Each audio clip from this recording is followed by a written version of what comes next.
السلام علیکم ورحمۃ اللہ وبرکاتہ۔ اعوذ باللہ من الشیطان الرجیم، بسم اللہ الرحمن الرحیم۔ یا ایہا المزمل قم اللیل الا قلیلا نصفہ او انقص منہ قلیلا او زد علیہ ورتل القرآن ترتیلا انا سنلقی علیک قولا ثقیلا ان ناشئة الليل هي أشد وطئا وأقوم قيلا إن لك في النهار سبحا طويلا واذكر اسم ربك وتبتل إليه تبتيلا رب المشرق والمغرب لا إله إلا هو فاتخذه وكيلا واصبر على ما يقولون واهجرهم هجرا جميلا وذرني والمكذبين أولي النعمة ومهلهم قليلا إن لدينا أنكالا وجحيما وطعاما ذا غصة وعذابا أليما يوم ترجف الأرض والجبال وكانت الجبال كثيبا مهيلا۔ ترجمہ: شروع اللہ کے نام سے جو بڑا مہربان نہایت رحم والا ہے۔ اے چادر لپیٹ کر سونے والے، کھڑے ہو جائیے مگر تھوڑا، رات کو کھڑے ہو جائیے مگر تھوڑا، آدھی رات یا اس سے کم یا اس سے زیادہ۔ قرآن کو ترتیل کے ساتھ پڑھیے، بے شک ہم آپ کے اوپر ایک بھاری بات نازل کرنے والے ہیں۔ بے شک رات کا اٹھنا یہ دل جمعی اور درست بات کا سبب ہے۔ بے شک دن میں آپ کی بڑی مصروفیات رہتی ہیں۔ آپ اپنے رب کے نام کا ذکر کیجیے، سب سے الگ ہو کر اسی کی طرف متوجہ ہو جائیے۔ وہ مشرق اور مغرب کا رب ہے، اس کے علاوہ کوئی مالک نہیں، اسی کو اپنا دوست بنائیے۔ لوگ جو کچھ بھی کہہ رہے ہیں آپ اس پر صبر کیجیے اور خوبصورتی سے الگ ہو جائیے۔ اے نبی، مجھے اور ان جھٹلانے والوں کو اور ان ناز و نعمت میں پلنے والوں کو چھوڑ دیجیے اور تھوڑا مہلت دے دیجیے۔ بے شک ہمارے پاس بیڑیاں ہیں، ہمارے پاس جہنم ہے، ہمارے پاس گلے میں اٹکنے والا کھانا ہے، ہمارے پاس دردناک عذاب ہے۔ یہ سب اس دن ہوگا جس دن زمین ہل جائیں گی، پہاڑ ہل جائے گا اور یہ پہاڑ ٹکڑا ٹکڑا ہو کر ریت کے تودے کے مانند ہو جائے گا۔ سورۃ المزمل، اس سورت کا نام ہے سورہ مزمل۔ اس سے پہلی والی سورت تھی سورۃ الجن، وہ الحمدللہ مکمل ہوئی۔ اب یہ سورت ہے سورہ مزمل۔ مزمل اس سورت کے نام رکھنے کی وجہ یہ ہوئی کہ مزمل کا معنی ہے چادر لپیٹ لینا یا کمبل لپیٹ لینا یا کوئی موٹا کپڑا لپیٹ لینا۔ حضور پاک علیہ السلام پر ایک موقع ایسا آیا تھا کہ آپ کمبل یا چادر لپیٹ کر سو گئے تھے۔ اس موقع پر اللہ نے خطاب کیا تھا، اسی طرف اشارہ کر کے پوری سورت کا نام رکھ دیا گیا سورۃ المزمل۔ مکیہ، یہ سورہ مکہ مکرمہ میں نازل ہوئی۔ یہ سورت تلاوت کے اعتبار سے نمبر 73 ہے، یعنی سیریل نمبر کے اعتبار سے اس سے پہلی والی سورت سورہ جن سورہ نمبر 72 اور سورہ مزمل سورہ نمبر 73 ہے۔ نزول کے اعتبار سے یہ سورت نمبر 3 ہے، یعنی قرآن کی 114 سورتوں میں اس سے پہلے 2 سورتیں نازل ہوئی تھی، یہ سورت نمبر 3 پر نازل ہوئی ہے۔ اس سے اندازہ ہوا ایک دم بالکل شروع زمانے کی سورت ہے۔ اس سورت میں آیات کی تعداد 20 ہے، رکوع کی تعداد 2 ہے، الفاظ کی تعداد 285 ہے اور حروف کی تعداد 838 ہے۔ شروع اللہ کے نام سے جو بڑا مہربان نہایت رحم والا ہے۔ یا ایھا المزمل قم اللیل، خطاب کر کے آگے اللہ نے ایک حکم دیا ہے۔ خطاب ہے یا ایھا المزمل کا کہ اے چادر لپیٹ کر سونے والے، اے کمبل اوڑھ کر سونے والے، کھڑے ہو جائیے اور رات کے حصے میں آپ عبادت کیجیے۔ یہ چادر لپیٹ کر آپ کب سوئے؟ اس کے بعد ایک سورت آ رہی ہے سورۃ المدثر، یا ایھا المدثر، اس کا بھی ملا جلا وہی ترجمہ ہے قریب قریب، اے چادر لپیٹ کر سونے والے، اے کمبل لپیٹ کر سونے والے۔ مشہور ہے کہ حضور پاک علیہ السلام پر غار حرا میں جب پہلی وحی نازل ہوئی، پہلی وحی آپ صلی اللہ علیہ وسلم پر نازل ہوئی، اور پھر جبریل علیہ السلام کو پہلی مرتبہ دیکھ کر اور پہلی مرتبہ ملاقات کر کے آپ کے اوپر فطرتی اعتبار سے جو گھبراہٹ طاری ہوئی، اس کی بنیاد پر آپ گھر پر آئے اور اپنی بیوی سے فرمایا، حضرت خدیجہ رضی اللہ تعالیٰ عنہا سے، زملونی زملونی، مجھے چادر اڑا دو، مجھے کمبل اڑا دو۔ اس موقع کا واقعہ ہے، مگر یہ دونوں ہیں مدثر اور مزمل۔ مدثر کے متعلق یہ واقعہ نقل کیا جاتا ہے، لیکن اس آیت کریمہ کی تفسیر میں بھی مفسرین نے وہی واقعہ نقل کیا ہے۔ ایک دوسرا واقعہ یہ نقل کیا کہ حضور پاک علیہ السلام پر لوگ مختلف اعتبار سے طعنہ کستے تھے، اتنے حسین، اتنے خوبصورت، اتنے پاکیزہ ہونے کے باوجود اخلاق، عادات، اطوار، تہذیب، تمدن، آداب ہر اعتبار سے اعلیٰ معیار کے تھے۔ نبی بننے سے پہلے بھی لوگ آپ کو ادباً نام نہیں لیتے تھے محمد، بلکہ امین اور صادق کہتے تھے۔ بڑا امانت دار نوجوان ہے، کیا سچا بہترین خوبصورت جوان ہے، یہ سچا ہے، زبان کا پکا ہے، اس طرح القاب دیا کرتے تھے۔ لیکن جب آپ نے نبوت کا اعلان کیا کہ اللہ کی طرف سے میں نبی بن گیا ہوں، تو لوگوں نے باتیں الٹی کر دی۔ کیا کہنے لگے؟ یہ کاہن ہے۔ کاہن کا معنی بابا گیری، آسمان سے کچھ باتیں جنات اور شیاطین سے لے کر ملا جلا کر لوگوں میں بیان کرنا، ملا جلا کر کمی بیشی کر کے لوگوں میں بیان کرنا، اس کو کہتے تھے کاہن۔ کسی نے مجنون کہا، یہ بچہ پاگل ہو گیا، یہ نوجوان راستے سے بھٹک گیا، ان کا دماغ خراب ہو گیا، تو مجنون ہونے کا اور پاگل ہونے کا الزام لگایا۔ کسی نے ساحر اور جادوگر کا الزام لگایا کہ یہ بڑا مضبوط جادو جانتا ہے، جس کے سامنے کھڑا ہوتا ہے سحر کر دیتا ہے اس کے اوپر۔ ظاہر سی بات ہے، جس کی زندگی پہلے اتنی خوبصورت لوگوں کی نگاہ میں ہو، پھر وہی لوگ الٹا بولنے لگے تو دل میں کتنی تکلیف ہوگی۔ حقیقت میں ایسا ہو گئے تھے کیا؟ پہلے امین اور صادق تھے، بعد میں آپ جادوگر ہو گئے تھے؟ پہلے امین اور صادق تھے، بعد میں کیا آپ مجنون ہو گئے تھے؟ پہلے امین اور صادق تھے، بعد میں کیا آپ کاہن ہو گئے تھے؟ نہیں، نبی اپنے ذہن و دماغ سے سمجھتے تھے کہ میں کچھ تو چینج نہیں ہوا، جو امانت داری پہلے تھی وہ ابھی بھی ہے، جو صداقت پہلے تھی وہ ابھی بھی ہے، جو میری زندگی کا پہلے کردار تھا بلکہ ابھی اس سے زیادہ ہے، جو کہ ابھی نبی بن چکا ہوں، پھر بھی لوگ مجھے ایسا کیوں کہتے ہیں؟ اللہ اکبر۔ قوم بخشتی نہیں ہے، کتنا بھی حسین انسان ہو جائے صرف تھوڑا سا ٹھسن ہونا چاہیے، کتنا بھی خوبصورت آدمی ہو جائے صرف اس سے تھوڑی سی شکایت ہونی چاہیے، ساری نیکیاں دب جاتی ہیں، پوری خوبصورت زندگی تبدیل ہو جاتی ہے اس کی نگاہ میں۔ اس پر جب نبی پاک علیہ السلام کو شدید رنج اور غم ہوا تو آپ صلی اللہ علیہ وسلم چادر لپیٹ کر سو گئے۔ یہ واقعہ یہاں فٹ ہوتا ہے۔ یہ عام حالت بھی ہے، جب آدمی پر حساب سے زیادہ ٹینشن ہو جائے تو کیسا لیٹ جاتا ہے پلنگ پہ جا کے، کسی کی آواز دینے پر بھی سر اٹھا کر نہیں دیکھتا۔ ایسے موقع پر جب آپ چادر لپیٹ کر سوئے تھے تو اللہ نے آواز دی، یا ایھا المزمل، او پیارے، کیا او یا ایھا المزمل، اللہ کا یہ پیارا خطاب ہے۔ جس طرح ہم لوگ اپنے بچوں کو کبھی پیارا خطاب دے دیتے، او منو، گڈو، اٹھو پپا، کیا ہوا؟ حضرت علی رضی اللہ تعالیٰ نے ایک مرتبہ مٹی پر لیٹے ہوئے تھے، نبی صلی اللہ علیہ وسلم نے دیکھ لیا تھا، فرمایا قم یا ابا تراب، مٹی کے ابو کھڑے ہو جاؤ۔ حضرت ابو ہریرہ رضی اللہ تعالیٰ، ان کا نام ابو ہریرہ نہیں ہے، کیا نام ہے کوئی بتا سکتے؟ حضرت ابو ہریرہ کا نام، یہ تو کنیت ہے، ان کا نام ہے عبد الرحمن۔ کیا نام ہے؟ حضرت ابو ہریرہ کا نام کیا ہے؟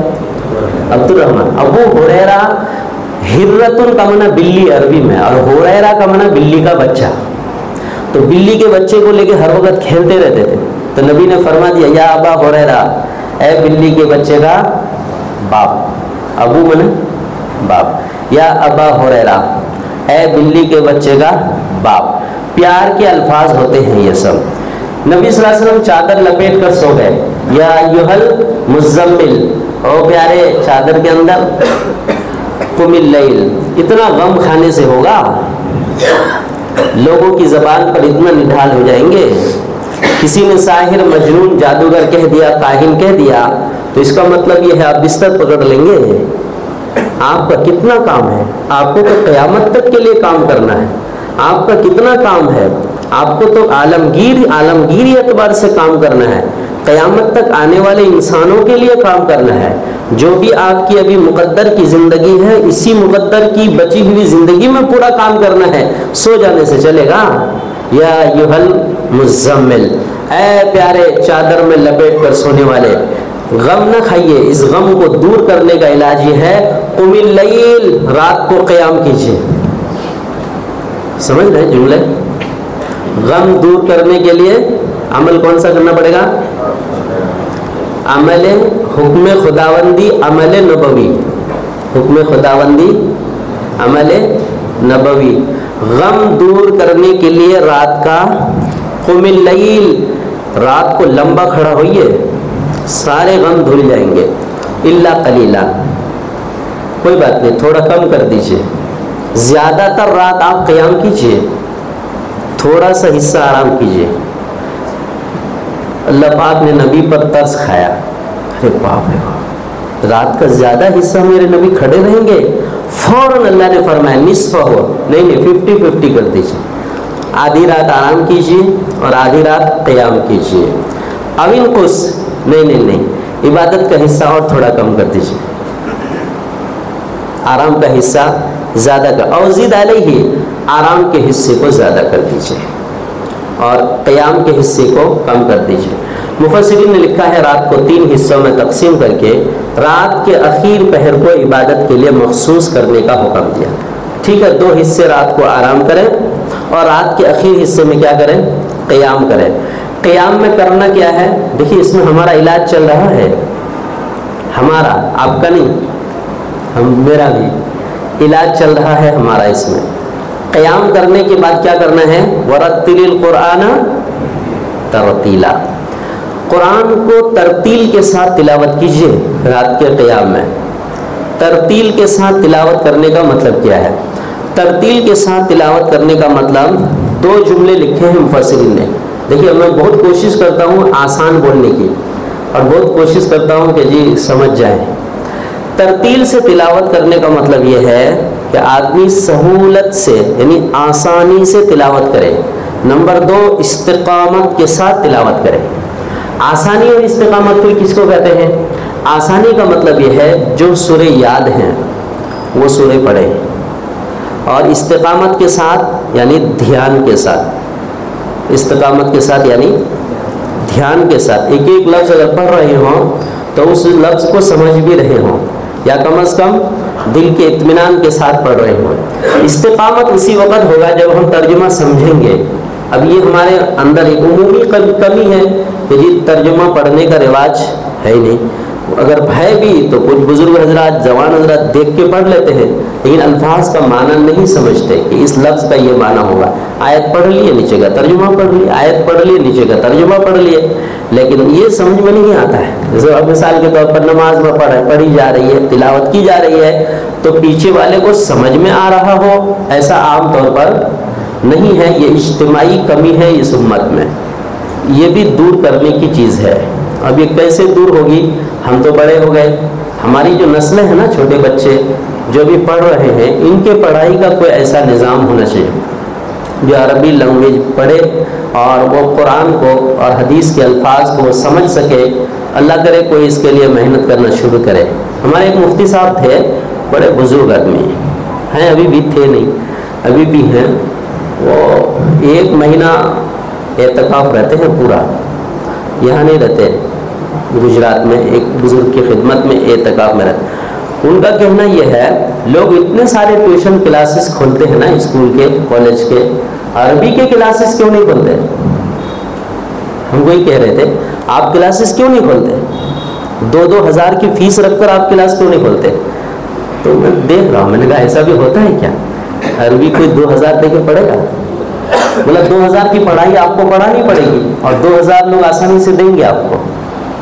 پھر تھوڑا نرم ہوئے کہنے لگے 1000 کی کلاسز کیوں نہیں کھولتے آپ؟ کیا تکلیف ہے؟ یہ مولوی صاحب لوگ کلاسز کھولتے کیوں نہیں؟ یہ امت کے بچے یہ عربی پڑھیں گے کہاں؟ تو بات بڑی دل کو لگی. اب وہ کلاسز کون کھلے گا؟ ہمارا مزاج نہیں ہے. اللہ کرے کوئی مولوی صاحب یہ کلاسز کھول دے جہاں عربی لینگویج پڑھایا جائے. مکاتب میں تو بچے قرآن درست کر ہی لیتے ہیں. بہرحال بات یہاں آ گئی ورتل القرآن ترتیلا، سہولت کے ساتھ پڑھے اور استقامت کے ساتھ پڑھے.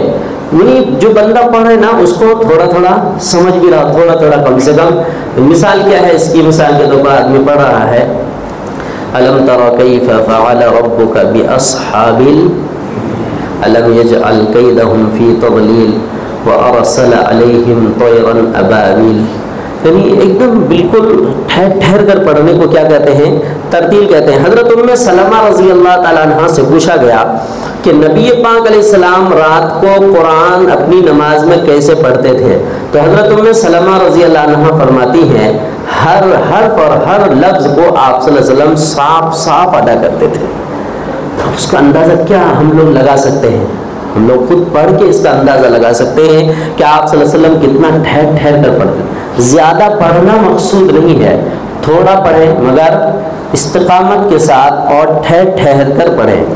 حضرت علقمہ رضی اللہ تعالیٰ ایک مشہور صحابی ہیں، انہوں نے ایک شخص کو اچھی آواز کے ساتھ اور ٹھہر کر تلاوت کرتے ہوئے دیکھا.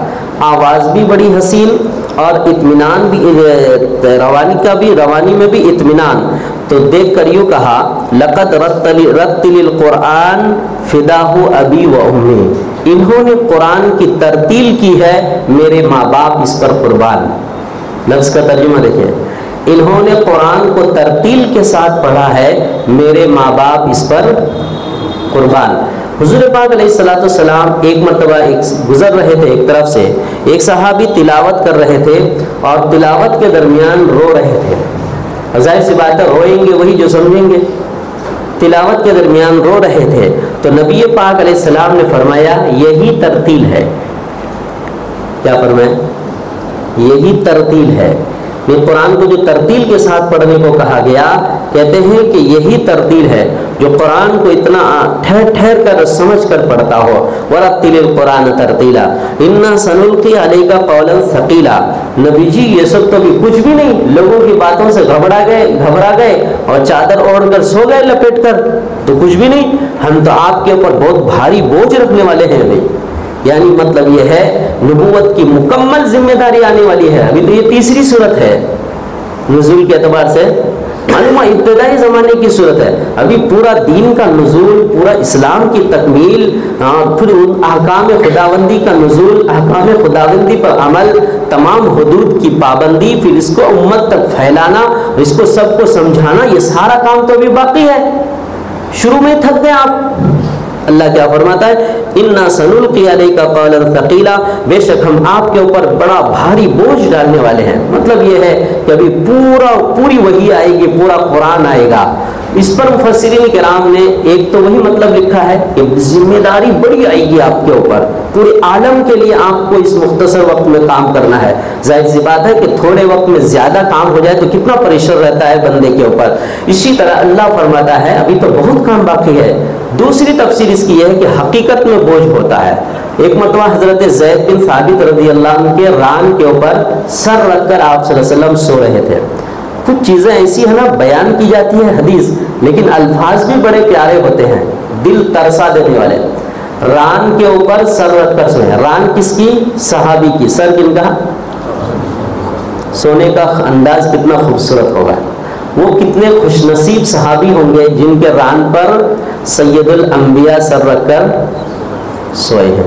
اندازہ لگائیے وہ منظر ہم اور آپ کشی کر سکتے ہیں، منظر کشی کر سکتے ہیں، کتنا خوبصورت منظر ہوگا. اسی پر ترس آ جاتا ہے. حدیث تو بعد میں بیان ہوگا کہ کتنا خوبصورت منظر، ران ہو کسی صحابی کا غیر نبی کا اور سید الانبیاء اس کے اوپر سر رکھ کر سو رہے ہو. اسی درمیان اگر وحی کا نزول ہوتا تھا تو حضرت زید بن ثابت رضی اللہ عنہ فرماتے تھے کہ اتنا بوجھ ہوتا تھا کہ میری ران ٹوٹ جائے گی. سخت گرمی کے زمانے میں اونٹ پر آپ تشریف فرما ہوتے اور وہی نازل ہوتی تو وہ اونٹ دبنے لگتی, آپ کے پسینے سے شراب اور موتیوں کی طرف پسینے کے قطرے ٹپکنے لگتے تھے. کتنا بوجھ ہوتا ہوگا, اس سے اندازہ ہوگا وحی الہی کا بوجھ کتنا بھاری ہے کہ سردی کے زمانے میں پسینے کے قطرے ٹپکے, اونٹنی پر تشریف فرما ہو تو اونٹنی دبنے لگے, ران پر سر رکھا ہوا تو ران ٹوٹنے کے قریب ہو جائے. وحی کا وہی اثر آج بھی موجود ہے. وحی کا وہی اثر آج بھی موجود ہے. اتنا آسان نہیں ہے نماز میں قرآن پڑھنا, اتنا آسان نہیں ہے نماز میں قرآن پڑھنا. جو پڑھتے ہیں وہ جانتے ہیں.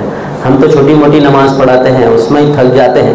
جو لوگ تراویح پڑھاتے ہیں سننے کے اعتبار سے بہت آسان ہے کہ میاں 10 رکعت تو پڑھا نہیں ہے, 10 صفحے پڑھانے ہیں آپ کو, لیکن ان سے جا کے پوچھیں کہ ان کا شیڈول اور ان کا نظام کتنا الٹا ہو, کتنا گڑبڑ رہتا ہے. ہمارے مصحف جو پڑھاتے ہیں نا مفتی مدثر, کمال ہے. میں تو یہ سے آیات پڑھ کے تھک جاتا ہوں. نماز میں فجر میں سحری کے بعد آپ پڑھا, ایک ذمہ داری کے ساتھ جو پڑھائیں گے نا بڑا احساس ہوتا ہے. افطار میں ہم لوگ ساتھ میں افطار کرتے ہیں, وہ 1-2 کلنگر کے پیس, کچھ 2-4 اور بس 1-2-3 سے زیادہ نہیں, کچھ 2-3 چیزیں لیے اور اٹھ جائے. اسی پورے دن بھر بھوکے رہے, بس اتنا سا کھانا ہوا. پانی بھی پیٹ بھر کے نہیں پیتے, پانی بھی 2-4 گھونٹ پی لیے. پھر تراویح ختم ہوئی, اس کے بعد کھانا. اس کے بعد بولے پورا نظام ابھی گڑبڑ ہو جائے گا, ہم کھانا شروع کریں گے تو پورا نظام گڑبڑ ہو جائے گا. سحری کھانے کے بعد کہتے ہیں پھر فجر پڑھانی ہے. بہرحال قرآن کا ایک عظیم بوجھ ہے جو ذمہ داری کے ساتھ اس کو پڑھے اور اس کو پڑھائے. اللہ فرماتا ہے سنلقی علیک قولا ثقیلا ان ناشئۃ اللیل ہی اشد وطئا واقوم قیلا. بے شک رات کا اٹھنا, جس پہ رات کے قیام کا تذکرہ ہوا نا, اللہ فرماتا ہے نبی جی بے شک رات کو جاگنا اور رات کو قیام کرنا یہ دل جمعی اور زبان سے درست بات نکلنے کا سبب ہے. ملا جلا کر آسان اعتبار سے اس کی تعبیر یہ ہے کہ جو رات کو قیام کرتے ہیں, یعنی رات کی تنہائی میں اٹھ کر اللہ کے حضور کھڑے ہو کر نماز پڑھتے ہیں, تو ایک تو دل جمعی ہوتی ہے, قرآن کہتا ہے. یعنی اس وقت کی نماز اور دن کی نماز میں بہت فرق ہے. اس وقت دل جمعی کے ساتھ آدمی آٹومیٹک ان کا دھیان نماز میں جم جاتا ہے, اور زبان سے جو بات یا قرأت ہو یا انفرادی دعا ہو, جو بات نکلتی ہے وہ درست نکلتی ہے اور وہ بات استقامت والی نکلتی ہے. اب اس کا مطلب یہ ہوگا کہ رات کو ایک مرتبہ تہجد میں اٹھے, ابھی رمضان میں تو ماحول ہے, غیر رمضان میں اٹھیں, اٹھ کر 4 رکعت نماز پڑھیں, کم سے کم زیادہ سے زیادہ 12 رکعت تک 4 رکعت نماز پڑھیں, اور پڑھ کر اس میں جو بھی سورہ پڑھیں گے تلاوت کریں گے, آپ محسوس کریں گے یہ قرآن خبر دے رہا ہے. رات کی تلاوت دل جمعی کی بات ہے, سبب ہے. اور جو دعا میں ہاتھ اٹھا کر مانگیں گے اور بولیں گے نا, تو اس وقت دل یہ گواہی دے گا کہ ڈائریکٹ اللہ سے ابھی بات چیت سچی میں ہو رہی ہے.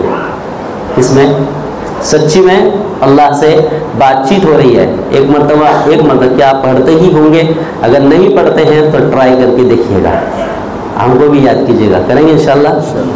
اللہ فرماتا ہے ان لک فی النہار سبحا طویلا. نبی جی دن کو تو آپ کی بڑی مصروفیات رہتی ہیں. کون تعریف کر رہے ہیں؟ اللہ. ہم کتنا کھاتے سوتے. نبی پر اتنا کرم ہوا, اتنا مہربان ہے اللہ کہ اللہ فرماتا نبی جی بڑی مصروفیات ہیں آپ کے دن میں. اس سے اندازہ ہوتا ہے کہ دن کو آپ صلی اللہ علیہ وسلم کتنا تھکتے تھے, کتنا لوٹتے تھے, کتنا پٹتے تھے. اللہ فرماتا ہے وَاذْكُرِ اسْمَ رَبِّكَ وَتَبَتَّلْ إِلَيْهِ تَبْتِيلًا. لیکن اسی مصروفیات میں بھی اپنے رب کے نام کا ذکر بھی کرتے رہا کیجیے. مصروفیات کا اعتراف بھی ہو رہا ہے, اعتراف بھی, اور اعتراف کے ساتھ ساتھ ذمہ داری پھر دی جا رہی ہے کہ دوسرا کچھ نہیں کر سکتے عبادات, تو کم از کم اللہ کا ذکر بھی اپنی زبان پر جاری رکھیں, اور سب سے علیحدہ ہو کر اس کے طرف متوجہ ہوں، اس کے طرف متوجہ ہوں. یعنی جب بھی اللہ کو یاد کریں، اللہ کا ذکر کریں، اللہ کا نام لیں، تو دھیان کس کے طرف ہونا چاہیے؟ کامل اور مکمل اللہ کی طرف ہونا چاہیے. کیوں؟ رب المشرق والمغرب، وہ مشرق اور مغرب کا رب ہے، وہ مشرق اور مغرب کا رب ہے. ہمیں لوگ نا کبھی بات چیت کرتے کرتے کیا کہہ دیتے ہیں، معمولی آدمی نہیں ہے جن کے پاس جا رہے ہو، ذرا ٹھیک ٹھاک جانا ان کے پاس، بات چیت ذرا سنبھل کے کرنا. جس کے پاس جا رہے ہو وہ کوئی معمولی آدمی بلکہ کیا ہے، پہنچا ہوا آدمی ہے. ایسے ہی اللہ فرماتا ہے جتنے احکام پیچھے بیان کر دیے، کرنے کے بعد اللہ فرماتا ہے رب المشرق والمغرب، وہ اتنا بڑا اللہ ہے جس کے سامنے رات کو کھڑا ہونا ہے اور رات کو بات چیت کرنی ہے، جس سے مانگنا ہے. وہ مشرق اور مغرب کا بادشاہ ہے، مشرق اور مغرب کا بادشاہ ہے. لا الہ الا ہو، اس کے علاوہ کوئی ہے ہی نہیں، اس کے علاوہ کوئی ہے ہی نہیں. فاتخذہ وکیلا، دوست اسی کو بنانا چاہیے. کس کو؟ ایک ایک بات نا بڑے ذہن و دماغ میں لگنے والی ہے، زندگی میں سمیٹنے والی ہے. دوست اسی کو بناؤ. اب ہو سکتا ہے مجھ سے زیادہ آپ سمجھ رہے ہیں، میں سمجھا نہیں پا رہا ہوں کہ اللہ کو دوست بنائے کیسے. ہر آدمی سمجھدار ہے. اتنا اللہ سے قریب ہو جائے، اتنا اللہ سے قریب ہو جائے اور اللہ کی نافرمانی سے بندہ ایک دم دور ہو جائے، دور ہو جائے. جو نافرمانی سے دور ہوگا رب خود قریب آ جائے گا، رب خود قریب آ جائے گا. بندے کی ایک ایک چیز پر پھر نگاہ رہتی ہے اللہ کی. اللہ محبت کی نگاہ سے دیکھتا ہے. کس کی نگاہ سے؟ اللہ محبت کی نگاہ سے دیکھتا ہے. اللہ فرماتا ہے وَاصْبِرْ عَلَىٰ مَا يَقُولُونَ، یہ لوگ جو کچھ کہہ رہے ہیں نا نبی جی، اس پر صبر کیجئے، صبر. وَاصْبِرْ عَلَىٰ مَا يَقُولُونَ وَاهْجُرْهُمْ حَجْرًا جَمِيلًا، اور خوبصورتی کے ساتھ الگ ہو جائیے. جھگڑا کرنے کی ضرورت نہیں، کسی سے لڑنے کی بھیڑنے کی ضرورت نہیں ہے. جتنا جو کچھ کہہ رہے ہیں، کوئی ساحر کہہ رہے ہیں، مجنون کہہ رہے ہیں، پاگل کہہ رہے ہیں، دیوانہ کہہ رہے ہیں، جادوگر کہہ رہے ہیں، خوبصورت انداز میں وہاں سے الگ ہو جائیے. خوبصورت انداز قرآن میں اللہ نے بیان کیا ہے. وہ خوبصورت انداز کیا ہے؟ وَإِذَا خَاطَبَهُمُ الْجَاهِلُونَ قَالُوا السلام علیکم، قَالُوا السَّلَامَ. وَإِذَا خَاطَبَهُمُ الْجَاهِلُونَ، جب نادانوں سے تمہارا پالا پڑے، قَالُوا السَّلَامَ، السلام علیکم کہہ گیا آپ آگے چلے جائیں. قرآن نے الہدہ ہونے کا کتنا خوبصورت انداز بیان کیا ہے. نادانوں سے جب آپ کا خطاب ہو، نادانوں سے، اور وہ بات ماننے کے لیے تیار نہ ہو، تو خوبصورت انداز میں الگ ہو جائیے، الگ ہو جائیے. آگے اللہ کیا فرماتا ہے؟ وَذَرْنِي وَالْمُكَذِّبِينَ وَأُولِي النَّعْمَةِ أُولِي النَّعْمَةِ وَمَهِّلْهُمْ قَلِيلًا. نبی جی مجھے چھوڑ دیجیے آپ، والمکذبین، اور ان بےمانوں کو چھوڑ دیجیے. کیا ترجمہ ہے نا؟ بےمانوں کو چھوڑ دیجیے، یعنی ان جھٹلانے والوں کو چھوڑ دیجئے. اولی نعمتی، اور ان آسودہ کھاتے پیتے سوتے بے خبر لوگوں کو بھی چھوڑ دیجئے. بڑے آسودہ رہتے ہیں، بڑے بے خبر رہتے، چھوڑ دیجئے. وَمَهِّلْهُمْ قَلِيلًا، تھوڑی ان کو مہلت دیجئے. اللہ فرماتا ہے نبی سے، یہ کون سا انداز ہے؟ یہ اللہ فرماتا ہے نبی سے. نبی کو چھوڑنے کی کیا ضرورت؟ اللہ تو خود نمٹنا جانتا ہے، لیکن ایک انداز ہے اللہ کا. ذرنی والمکذبین، نبی جی مجھے چھوڑ دیجئے اور ان جھوٹوں کو چھوڑ دیجئے. اولی نعمتی، اور ان ناز و نعمت میں رہ کر بے خبر رہنے والوں کو چھوڑ دیجئے.